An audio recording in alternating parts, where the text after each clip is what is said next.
Hi, welcome to Shreya TV, and this is Conversations with Shreya. Here we discuss stories of courage to lead and sustain.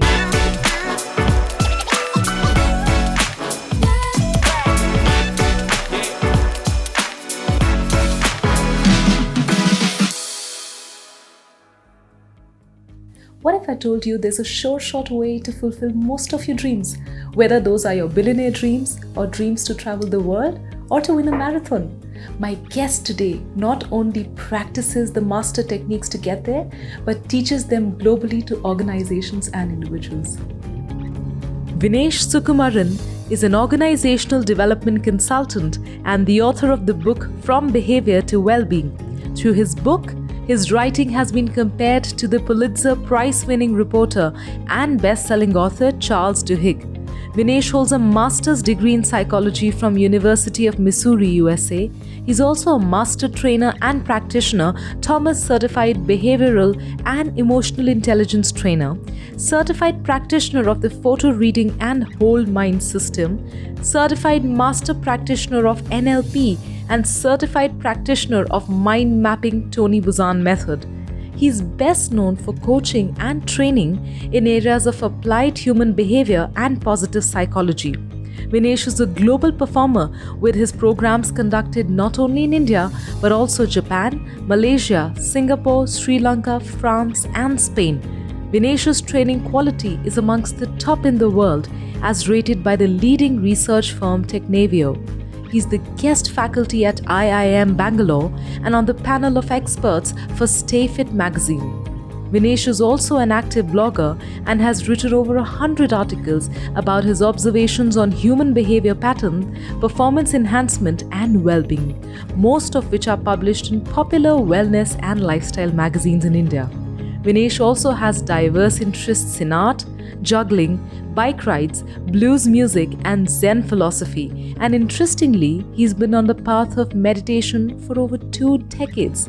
Vinesh lives with his family in Bangalore. Vinesh, thank you so much for being here. It is such an honor to have you here, and it's a full circle for me because, and I think I should say this, that all these years in my life, I always used to wonder, how do people find mentors? And I kept convincing myself that maybe I don't have like a corporate job, I don't go to a job every day or whatever, I couldn't find one. But I should say this, that each time in my life I've needed some sane advice, I've reached out to you, and you've been so consistent in providing me all the precise ideas and suggestions that I'd needed. And I need to thank you for that. So thanks, Shreya. Thanks a lot for having me over. I remember those conversations from the early ones to I'm so happy to be sitting here on your show. Oh wow, and I have so much to discuss with you today. Sure. And I want to start, by getting back to, your beginning, the roots. And I was reading how, you are a mechanical engineer by qualification, but I read that somehow you knew from your first job that you wanted to be a trainer. So, the cliched impression that we have of trainers is that they are 15, 20 years into their domain, and then eventually they think of getting into the training bit of it. Right. And I want to know how were you so sure that you wanted to be a trainer from the get-go? Well, the honest answer is that I wasn't really sure. I was like, I was like everybody else, where I, did my engineering because that's what, happened in my family. My brother was an engineer, my sister-in-law was an engineer. Yeah. So it was sort of the natural next thing to do. Yeah. So I did engineering. And towards the end of my engineering, I actually worked through my final year of engineering, almost through my final year of engineering. And then I realized that there is something called training. Yeah. And there was this guy who came from the UK, from this company called VX, or Verimetrics. He came to train all of us on how to become trainers on this new field and train people on this new software. Okay. So I sort of watched this guy, watching this guy doing his job. And I said, hey, this is the job that I should be doing. Yeah. And this idea sort of stuck with me. But somebody I should really thank is the owner of that company. So this guy's name was Ian Mason. So Ian Mason came and I watched him and I said, so there is training, at least in my head, as a viable career option. Yeah. But the gentleman who owned that organization, Shyam Kumar, I couldn't thank him enough, because being an absolute fresher, he sort of gave me this opportunity to train. Yeah. And he said, go out there and train people. So, like I said, I didn't know that there was a possible career option out there. But then when I saw it and I saw somebody else doing it, I said, hey, this is what I should be doing.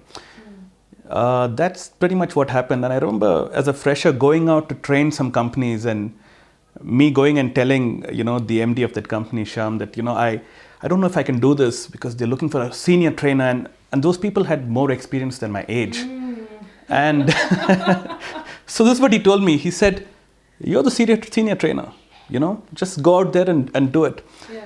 So the beauty of being in a field like that is that if you knew what you were doing well, it didn't matter. It's like teaching English grammar, Yeah.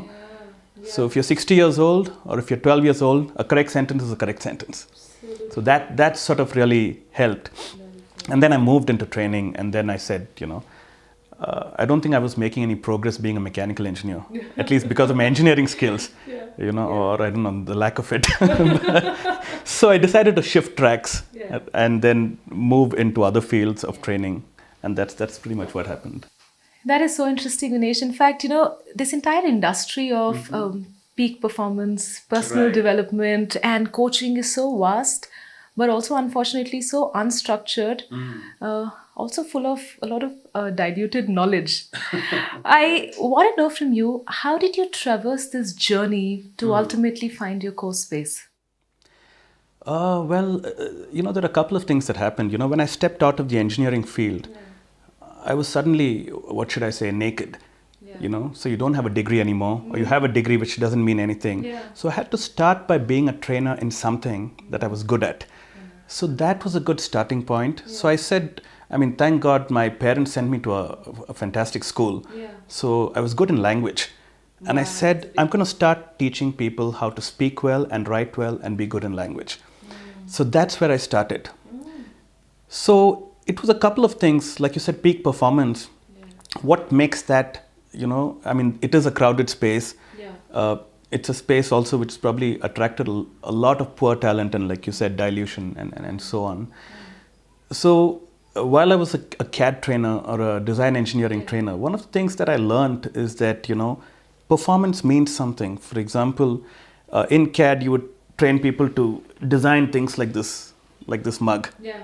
Now, at the end of it, you can look at it and say he's done it or he's not done it. So there's no black and white. Correct. So I sort of carried that idea of result orientation with me. And I was always very interested in psychology. Even when I was doing engineering, I would wait for exams to get over.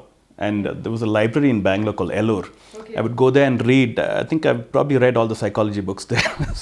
Really? Wow, I didn't know that. So I would go there and do that. Yeah. And that's something that really helped. But you never thought that you'd make a career out of it. So while I kept doing this, I got into language training. And one more thing which probably became clear is that, you have to be really good at what you do to be able to train somebody else. Because we have a lot of people in this industry, they train somebody on something which they themselves don't carry. You're training people on stress management, but you're really stressed. Yeah, you're a marriage counselor, but your marriage is on the rocks and so on. Yes. So it was very clear to me that you have to be good at it to be able to give it. And that's also what happened with language. Because I had it, I could share it with others. So through the process, I think certifications really helped. So I had to sort of shift tracks and in many ways re-educate myself. So I kept doing different certifications. And of course, I had to climb the ranks. So I was a junior trainer, then a senior trainer, then assistant training manager, and so on. So I think that climbing of the ranks and, it was a crowded space, but the space itself kept changing. So interesting. Like for example, now that the space I am in, I started and ran a training and consulting firm for about 10, 12 years. But for the past couple of years, I've been an independent consultant working one-to-one with organizations and leaders. So that's really where I compete. So as long as you can compete in a space and be one of the best in that space, I think you've sort of made it. I love the point you said that, the space keeps changing and you've got to be on a lookout. You've got to watch when your space is changing and why do you want to get into that space, and you've got to be so sure at every level, which is why when I see your trajectory, it's been so smooth and subtle and smooth. Right. And that's inspirational in so many ways. I want to get to a point where, in your book, you've mentioned, by the way, this book, From Behavior to Wellbeing, is a book that I've read twice, and I've shared that with you, Vinesh. There are so many things in the book that I want to discuss, but there's one thing in the book you mentioned that high levels of competence and expertise have a kind of magnetism that goes beyond physical features and appearance. I remember when I was reading this, I remember that when I was a part of your Train the Trainer about 5-6 years back, we were in the middle of an activity and that exercise was called You the Expert, wherein we as to-be trainers had to write about what are we good at, what am I an expert at. And I remember clearly, it still is in front of me, that I went blank when I had to start filling that up. And I had no idea what to write. And that was such an unsettling moment for me. But you should know that I have done this exercise for me at so many intervals going forward in my life. And there are times when I have consciously paused and reflected and thought about, what am I really good at? What am I an expert at? And as I said, this can bring, it's so unsettling to kind of go through the answers and responses that you to see, but they are so important. Why do you think a lot of people misunderstanding or misanswering this fundamental question in their lives, especially when they're in this path of personal development or helping people in personal development themselves? See, I think there's one of the things that I realized at some point is that, there's this element of knowing exactly what to do. And, my book is about human behavior. And a lot of the work that I do is about human behavior and changing behavior and so on. And one of the good definitions of behavior that I keep telling people about is a behavior is anything that you do. Anything you do is a behavior. So the question to really ask yourself is this doable? So the reason people miss the point is because you have to sort of dive in. And I also talk about this in my book. There are a lot of books. I was watching this talk long back by Richard Bandler, where he said, I've read tons of books. And in this whole field, there wasn't a single book which told you what to do, except the physician's desk reference, which said, if people are depressed, give them one of these. If people are feeling uncomfortable in their stomach, give them one of those. So it told you exactly what to do. So this element of what to do sort of, gets missed in a lot of books. So the books would tell you, take your life seriously. The books would tell you, find your passion. Make your passion your vocation. But it wouldn't tell you how do you do that. Okay, it wouldn't tell you, following your passion is very easy to say, but what do you do? What are 3 things I can do every day to follow your passion? So that's really this element of knowing what to do is in some ways also what will make you a trainer or an expert in a field, who'll stand out. Maybe initially it's going to be more difficult to do.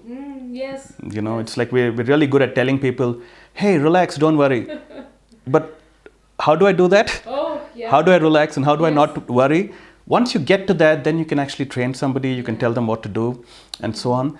So I think that in some ways is what the whole industry revolves around, telling people what to do, and also helps you cut across industries. There is this sense that if you're a trainer, if you're a coach, you have to have experience in that field. People saying, this is a bank, so we want a trainer who has experience in banking. And that's not necessarily true. Because whether you work in a bank, whether you're a photographer, whether you're a designer, feeling bad is feeling bad. Getting bored is getting bored. And that's not going to change.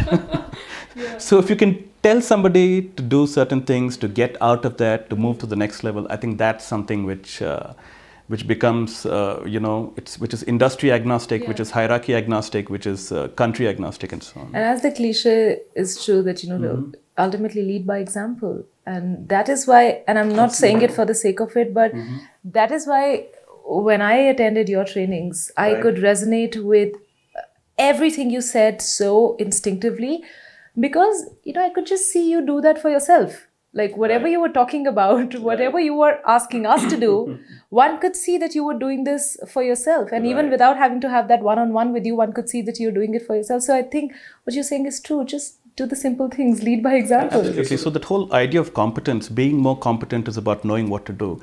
And this sort of comes out, because people start to feel this. In fact, I once met a lady in Goa, and she was a makeup artist in Paris, and she worked with celebrities. So that's the time when I just started losing hair, and now I've lost it. So I asked her, so what happens in Paris, because I get calls from all these places saying, do you want to do something about your hair loss and so on. So I said, is it a big deal there in France? And I'd also worked in France in the beginning of my career as an engineer. So she said, some people worry about it, some people don't. So I said, what do you think? You're a makeup artist and you work with celebrities. She said, this is what I think. When you meet a person, you first notice some physical aspects. You notice their clothes, you notice the way they look. You have certain data points. But once they start talking to you, their qualities overshadow everything else. And then you stop seeing the person and you start feeling the person's energy. And I think that's what happens when you're really competent. People stop seeing you and they start feeling who you are. And I think that's extremely powerful. That's very powerful. That's so good you're saying that. In your book, you also talk about how art can clear our mind. And that is such a fascinating part of the book for me to read, because again, when we reach out to self-help books, or even when we want to reach out to a blog and read about, hey, how can I just unclear my mind? How can I declutter, as you say? You always find very stereotypical, cliched responses, which but somewhere you don't want to practice them because they don't work for you. And here you are talking about art. So talk about some of the ways we can mentally declutter using art as therapy. Yeah, so the beautiful thing about art is that, it sort of forces you to come back to the present. Yes. You can't do any art form by sort of switching off, by not being there, whether it's dance or martial arts or, just painting or whatever. You have to sort of be there. So being there, the idea of being there is very fundamental to art. And it's also very fundamental to mindfulness and meditation. So therefore what happens is, straight away, the moment you're involved in art, it takes other things out of your head. And what happens is, most things that people, as cliched as this sounds, most things that people worry about are either in the past or the future. Yes. There are no problems right now. The problems are all about what happened in the past or what I'm thinking about. So when you come back to the present, there's nothing there. So that's a great way in which art helps you do that. It helps you do that. Yes. In fact, there's this entire new kind of art called Zentangles. And I figured out just some years ago, somebody came up with it. And it's a series of designs. You draw one and you draw another and you draw another and so on. So I said, wow, somebody's actually come up. And I did this as a kid, out of instinct. I'm sure your kids probably do it too. So they would draw designs after design. So draw a circle, draw a bigger circle, draw a bigger circle. Right. Now this is called Zentangles, okay? It has a name now. And there are Zentangle certifications. So the point is that gets you to be in the present, focus on something. There's also another element, like, some people, what happens if you don't have the creativity to, say, paint or draw? You can even just go to an art gallery, So if you go to a good art gallery, there's a lot of silence. Just looking at the paintings, and there's something about seeing one painting on a huge wall, just standing alone by itself, or a photograph on a wall, and so on. So there's a sense of silence and serenity in a museum which you can experience. There are also other qualities of art, because art has a lot of color in it. So most art forms have color. And color appeals to a side of the brain which also deals with your emotions and the fluid side of your brain. So when you work with these things, you're sort of activating that side of the brain. And it's the opposite of being logical, the opposite of get what you want thinking, the opposite of making money and saving for the future and so on. So therefore, there are multiple ways in which art helps. And maybe if you try to become an artist, you'll realize that you're also hanging out with people who think very differently from a typical corporate who's working in a company. And that might sort of change your path and take you to a better, happier place. I loved what you said about, even if you are not an artist, or if you are not, because a lot of times I think, we give ourselves enough reasons not to indulge in any sort of self-therapy. Right. And if you suggest or recommend art as a form of therapy to somebody, instinctively a lot of us would say, hey, I'm not a good artist. Like, I'm not a perfect artist. And I loved what you said, that so what? You can always go to an art gallery. And let's say if you don't know how to play an instrument, you can always listen to an instrument being played. So I think there has to be an intention. By the end of it, it all comes out to having an intention of decluttering the mind. And I think in your book also you talk about focusing on the decluttering of the mind. And then I think, the perfection and I'm not so good at it will all kind of naturally wither away. Right. I think that's fantastic what you speak in the book. So I love that. Sure, that's maybe something which just to add to that is, there are some qualities of yours which come out during art. And I've been painting since I was a kid. There's this popular quote which says, "How you do anything is how you do everything." Ah, yes. So if you're a person who would not attempt painting because you're not good at it, you're likely to not attempt many things in life because you're not good at it. Oh, yes. So if you're a person who paints but wants to get everything perfectly right, then you're likely to do the same thing in life. You'd want to get every single thing right. So it's also a great way to explore and understand your own, personality in terms of what kind of a person you are. And, many years ago, I worked with this girl who was depressed. And getting her to do some art was a great way to understand what she's like in other areas of her life. And that intervention actually helped get her off a huge dose of her medication into a sort of very minimum dosage. Wow. Yeah, so I think art certainly helps with that. And at the end of doing a piece of art, there's a feeling of you sort of get something out of your system. That contentment, exactly. That delight of that delight, something. Absolutely. It's like George Bernard Shaw said, I write for the same reason that a cow gives milk. So, if it's inside you, it's just got to come out. Yes, that is brilliant. A chapter in your book talks about who is the one person who matters the most to you. Right. And this part of your book struck an instant chord with me because here you're not only being honest, but I think you're also being quite bold about certain hard facts of life, to the extent of even questioning Aristotle's philosophy. Right. You state there that, there could be a possibility of putting yourself first, and it's worth exploring that.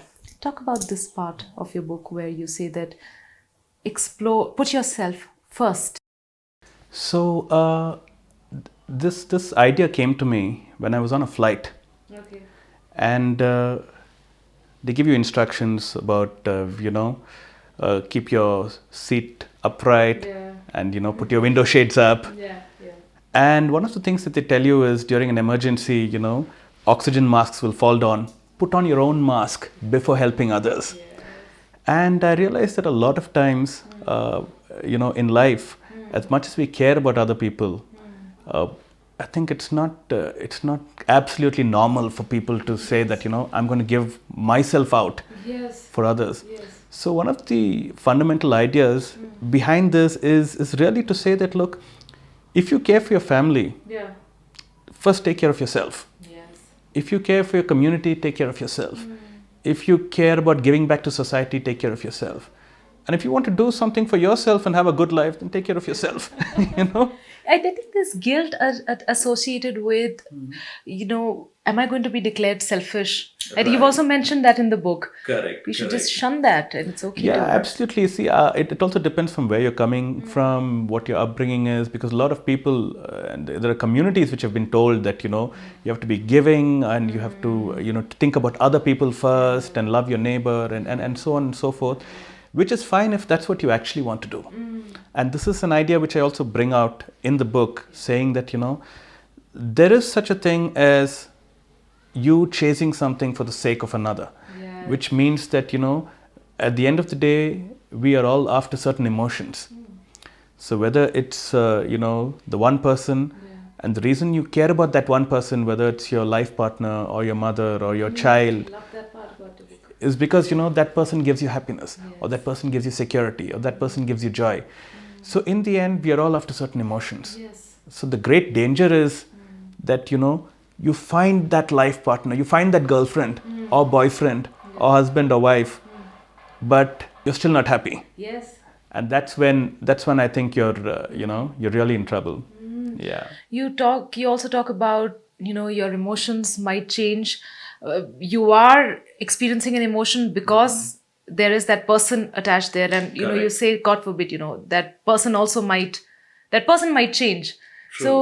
These were such hard-hitting, reflecting questions, but they made 100% sense that, beating yourself around, oh, I always have to do for others, or it's a wise thing or the best thing to do something about others. In that entire, this process, we do kind of, as you mentioned, miss connecting with the core. And we do miss connecting. We sometimes, shortchange ourselves. And sometimes, there are easier ways to get to a particular emotion. Like, I was recently coaching somebody, and often when I coach people, you're sitting alone with them in the room. So they tell you a lot of things that are happening in their lives. So along with his work goals, I also told him, what do you want to do personally? What goal do you want to achieve? And he said he wants to buy a BMW. I said, that's fantastic. I said, why? Why do you want to buy this car? So he said he's married to a very rich family, and his wife and extended family would respect him if he had a car like that. Now the great danger is he might actually buy the car and still not feel that sense of respect, or God help you if the family says, this guy didn't even have the money and he went and brought this big car. So you end up spending the money and feeling miserable. So the point is that, in the end, you have to do what you like. You have to do what you want to, and experience the emotions that really matter to you. It's interesting, and I always feel that it is the emotion that we do experience, but unfortunately, a lot of times that emotion doesn't last, or we are not able to sustain that emotion, maybe because we were not sure of why, in that case, in that client's case, why did he buy the car? If he wasn't convinced enough from within as to why he wanted it, he just couldn't perhaps sustain the emotion of, let's say, delight. Of owning it and experiencing what it is like to be inside and whatever. And I think there were always these parallel thoughts, perhaps, that am I impressing enough? That kind of overshadows. That's brilliant. That's so good. That brings me to the last part of our interview, which I really, really wish wouldn't get over. But Vinesh, clearly the discussion around well-being is not complete without speaking about physical fitness. And I think you don't only talk a great deal about that, but you also write about that in fitness magazines. Tell me the role fitness has played in your life, and how has writing about fitness changed you as a person? Well, I've always been interested in fitness, and it's something which came to me quite naturally. I used to be an athlete in school. I ran for my school, and I've always, I was telling somebody recently that, I've always worked out in my life. There wasn't a phase when I didn't work out. So it's something that I like to do, and therefore I also understood it quite well and understood certain patterns and so on. So at some point I said, I should start writing, but then there's no great motivation to write, write for what? So here's one of the exercises I did. There's this wonderful bookshop in Bangalore called Variety Bookstore. And no surprises, they have a variety of books, of magazines. So I walked in there and I picked up about 20 magazines, which I thought I could write for. And I wrote a very targeted email to all the editors. If you pick up a magazine and you go through the first couple of pages, there are emails of the editor and the chief editor and so on. So I wrote to all of them saying, look, you have a section called Life Coach, you have a section called Mind Over Matter, you have a section called XYZ, and I could write for this. And what do you think? So out of the 20, about 10 or 12 got back to me, and I started writing for about 5 or 6. And that sort of got me into writing, and it was exciting to get published and know that your article's going across the country and sometimes to other countries and so on. So that got me to write more and think about fitness and think about fitness-related behavior and well-being and so on. That's what later became. Yeah. So of course now I've stopped writing for a lot of them. I still continue to write for one magazine, but the point is that's where the whole journey started. And I think I also must say this, through the process, there is something about defining things which gives it more meaning. Like if you can name it, you can tame it. Yes. So once you know what it means, like I talk about something called the swan effect In the book, yes. in the book. So, if you know there's something called swan effect, then you can, talk about it, discuss it, and so on. So that's the role that's played. And I think by pursuing fitness, by working out regularly, it's also taught me some other qualities in life. For example, I've been meditating from the year 1998, almost every single day. Wow. So that's taught me some things about discipline. That's taught me something about, if you're just spending an hour every day, just forget about calling it meditation or whatever, just practicing being calm. You know where that room is. And it helps you get into the calm room and press the calm button on when you need it in, through the remaining 23 hours of the day. So like that, with fitness, it's, for example, one of the big lessons I've learned through just having a half an hour workout or a 45-minute yoga session every day is that it teaches you how to do things even when you don't really feel like. Because some days, let's accept it, you don't feel like working out. Yes, of course. But if you do work out, you put the button on in your head which says, do things even when you don't feel like. So when you have to go for a training program when you don't feel like, you end up going. It happens a lot with so many of us. Absolutely. When you don't want to get to work, but you know how to break that pattern and get to work. When you don't want to meet some people in a social event, but you just have to be there. You know how to do things even when you don't feel like. So I think that's the role that fitness and meditation and well-being and understanding it and writing about it has sort of had in my life. Yeah. That's so amazing. That gets me to thinking that there is a difference between childish and childlike behavior. And I think what you're talking about is how we can just kind of push or nudge the childish behavior within us, wherein if I don't want to do something, a lot of us, I know we don't want to do something, we don't feel from within, and we end up messing it up consciously, or we just don't be there because there's a childish aspect that we keep fostering over years, and then that becomes a way of life.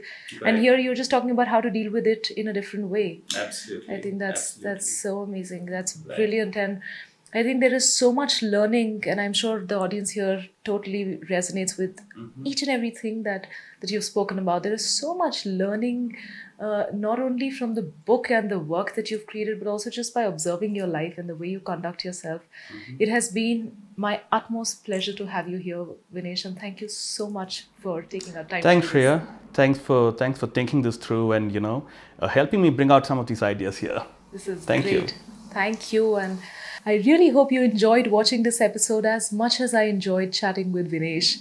If you liked this interview, write on the comment section what are the best things you liked in the interview and show your love. Don't only like the video, but also subscribe to my channel Shreya TV, because there's a lot more heartfelt storytelling coming your way. Thank you so much for watching and take care.